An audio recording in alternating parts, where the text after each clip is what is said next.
और उस समय भी 15 में भी लालू जी ने बोला था कि जितने आरएसएस वाले हैं कान पकड़वा करके भी अगर करवाना पड़ेगा तो करवाएंगे। आज इतनी मजबूरी है, अब मजबूरी है, इन लोगों ने किया है, लेकिन विरोध इतने दिनों तक कौन कर रहा था।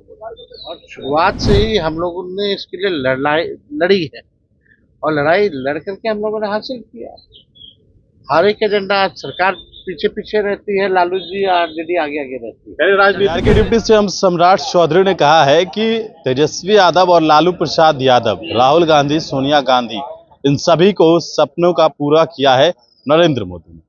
अब इस बात को लेकर तेजस्वी यादव ने कहा है कि लालू प्रसाद यादव की ये पुरानी मांग रही है और जिस तरीके से जो भी एजेंडा हम लाते हैं उस पर सरकार अमल करती है। दरअसल आज तेजस्वी यादव जमुई के लिए रवाना हो रहे थे अपने 10 सर्कुलर राबड़ी आवास से।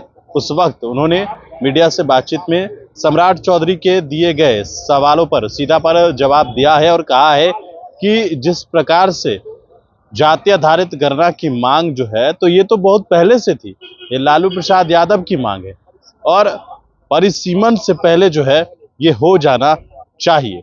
और सिर्फ जाति आधारित गणना करवाने से नहीं, उसके आधार पर उसी हिसाब से उन लोगों को जो है वो आरक्षण मिलना चाहिए। अति पिछड़े पिछड़े के जो लोग हैं उनको जो उनका हिस्सा है वो मिलना चाहिए।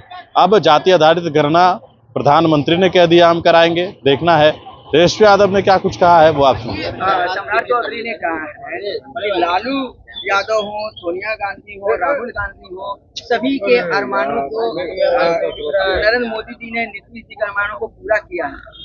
एक बात समझना पड़ेगा, लगातार लालू जी संघर्ष करते रहे, सदन हो सड़क हो, हमेशा से इस बात को उठाते रहे और हम सब लोग जो है ये लालू जी की सोच थी कि भाई 30 साल पहले जो लड़ाई लड़ी और उन्होंने जो है जब हमारी महागठबंधन की सरकार बनी तो यहाँ जाति आधारित गणना करा और उस समय भी 15 में भी लालू जी ने बोला था कि जितने आरएसएस वाले हैं कान पकड़वा करके भी अगर करवाना पड़ेगा तो करवाएंगे।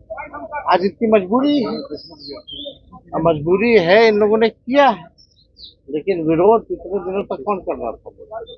अभी सम्राट चौधरी का ये कहने का मतलब है कि हम ही लोग के एजेंडे पे वो काम कर रहे हैं। तो आप एक बात समझ लीजिए, तो शेड्यूल 9 65% आरक्षण जो हमारा जाति आधारित गणना का रिपोर्ट आया है, खाली रिपोर्ट आ जाने से नहीं ना होगा, उसके तो अमल करना पड़ेगा, उसके हिसाब से हमको काम भी करना पड़ेगा। तो जिस प्रकार से हम लोगों ने 65% आरक्षण बढ़ाया तो आपने शेड्यूल 9 में क्यों नहीं डाला, ये भी देखने की बात है। अब सेंसस होगा कब होगा, ऐसे ही अभी 4 साल डिले चल रहा है। सेंसस 21 में होना था, हो गया 25। अब परिसीमन से पहले होना चाहिए, अब देखते कब होता है, पहले ये हो तो जाए। आपका कहना है एजेंडा आप सेट करते हैं और काम बीजेपी और जेडीयू करते हैं। लालू जी हम लोगों के विचारधारा की जीत और शुरुआत से ही हम लोगों ने इसके लिए लड़ी है और लड़ाई लड़ करके हम लोगों ने हासिल किया। हर एक एजेंडा आज सरकार पीछे पीछे रहती है, लालू जी आरजेडी आगे आगे रहती है। राजनीति के एजेंडा जो है वो